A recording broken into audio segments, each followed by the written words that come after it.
Lucas 13:31-35. Ang mabuting balita ng Panginoon ayon kay San Lucas. Dumating noon ang ilang Pariseo. Sinabi nila kay Jesus, "Umalis ka rito, sapagkat ibig kang ipapatay ni Herodes." At sumagot siya, "Sabihin ninyo sa alamid na iyon na nagpapalayas ako ngayon ng mga demonyo at nagpapagaling, bukas ay gayon din. Sa ikatlong araw, tatapusin ko ang aking gawain. Ngunit dapat akong magpatuloy sa aking lakad ngayon, bukas at sa makalawa, sapagkat hindi dapat mamatay sa labas ng Jerusalem ang isang propeta. Jerusalem, Jerusalem, pinapatay mo ang mga propeta at binabato ang mga sinugo ko sa iyo.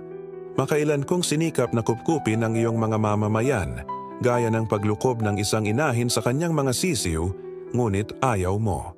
Kaya't lubos kang pababayaan.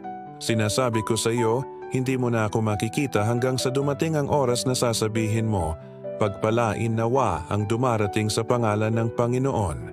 Ang mabuting balita ng Panginoon.